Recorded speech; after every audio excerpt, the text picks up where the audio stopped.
News 7 Rajasthan के सभी दर्शकों का हार्दिक नमस्कार। आप देख रहे हैं करौली के नगर परिषद बाढ़ का ये हाल।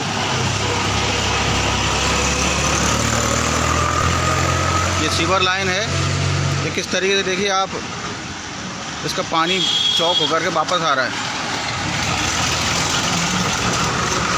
करौली नगर परिषद बड़े बड़े दावों पे पोल खोलते हुए, करोड़ों रुपए के खर्चे दिखाते हुए सफाई कर्मचारियों पर, और आज ये देखिए हाल, सूरत हाल आपको दिखा रहे हैं।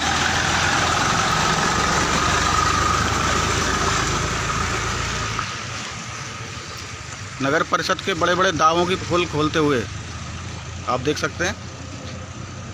ये मेन हॉल है इसका, नगर परिषद के बाढ़ के। आइए आपको मिलवाते हैं यहाँ के बाढ़ पार्षद दीपक साक्सेवार से। जी नमस्कार दीपक जी। नमस्कार। ये क्या हालत हो रहे हैं आपके बाढ़ के, बताइए। बाढ़ में जगह जगह गंदगी का आलम है।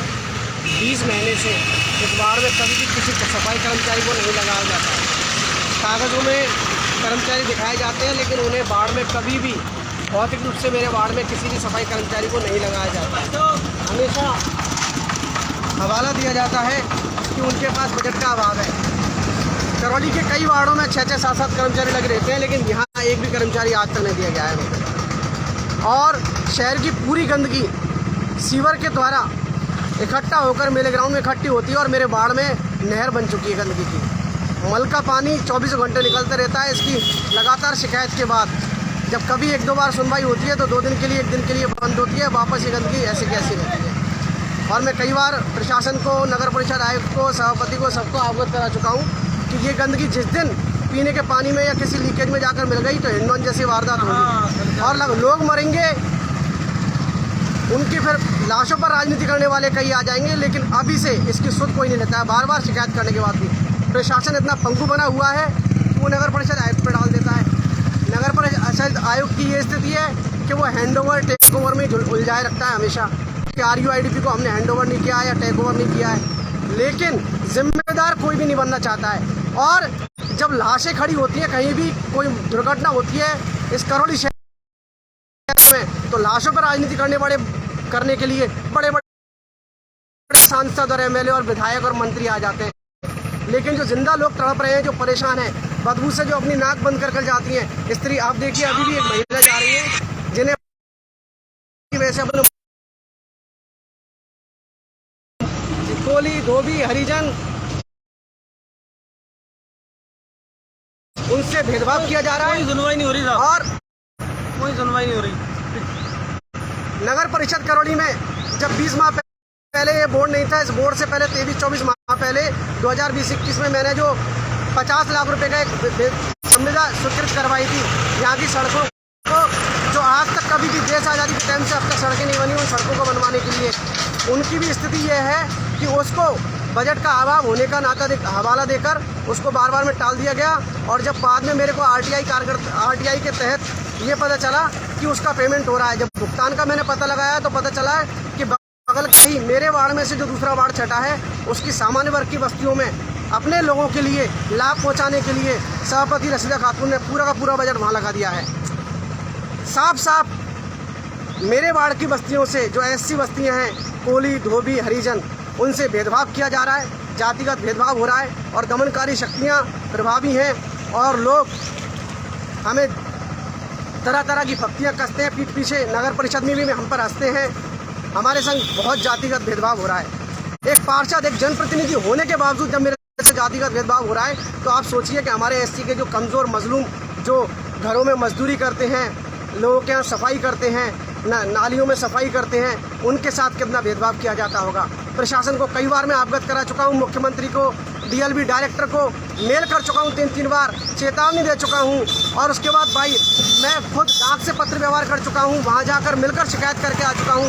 लेकिन DLB डायरेक्टर हृदय कुमार शर्मा के ये वाक्य कि मंत्री जी से मिले, इसमें मेरा कुछ हाथ नहीं है। एक सहायक अभियंता यहाँ से सस्पेंड होता है और 45 दिन बाद दोबारा यहाँ पर नगर परिषद आयुक्त की सीट पर बैठ जाता है।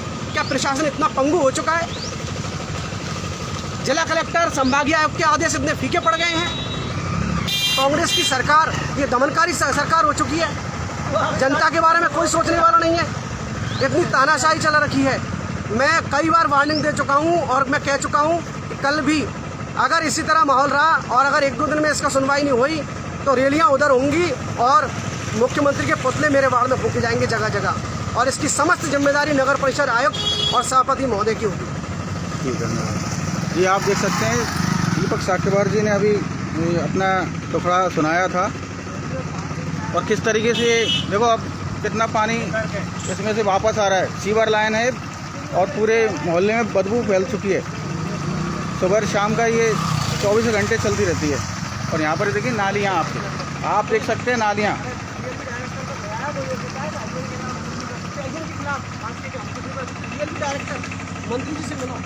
दीपक जी, ये करोड़ों रुपए का बजट जो कर रहे हैं इधर उधर सफाई के नाम पे, और जबकि ये संविदा पे जो लोग लगे हुए हैं उनको भी अभी हटाया हुआ है, तो क्या कारण हो रहे हैं ये इसलिए कर रहे हैं कि अब इनके जो कागजों में है कर्मचारी वो तो चल रहे हैं जो इनके घरों पर लगे हुए हैं। आज भी आप देख के आ सकते हैं इनके घरों पर कर्मचारी लगे हुए हैं जो झाड़ू को कभी हाथ नहीं लगाते। केवल SC वर्ग के जो लोग हैं 13 कर्मचारी वही काम करते हैं। 14 जो जनरल वर्ग के, सामान्य वर्ग के जो कर्मचारी हैं उनको कभी झाड़ू में हाथ नहीं लगाया जाता है। और 1-2 बार उनकी जब हमने बहुत शिकायत की है और हम धरने पर बैठे, हमारे साथी पार्षद जब जाकर 2 दिन उन्होंने सड़कों पर झाड़ू लगाए, उसके बाद वही दोबारा से हाल है। और रही आप कह रहे हैं कि ये करोड़ों का बजट नहीं, अब इनका पूरा ध्यान जो है वो नरेगा पर है। नरेगा में बहुत बड़ा बजट आ रहा है और ये उसमें औने पौने स्थिति कर रखी है। इन्होंने लोगों को, मेटों को, 2-4 मेटों का नाम बार बार रिपीट कर करके और कर्मचारियों को दिखाएंगे और अपने कर्मचारियों को पेमेंट देंगे। फायर के जो कर्मचारी हैं, जो ड्राइवर हैं, उनसे भी ये जॉब कार्ड मांग रहे हैं कि आपके जॉब कार्ड दे दो तो आपको नरेगा में से पैसा दे दें। इनकी सबकी एक तरफ निगाह है बस कि टाउन हॉल में से पैसा खींचा जाए, कैसे नरेगा में से पैसा खींचा जाए। 2 जगह पैसा आ रहा है।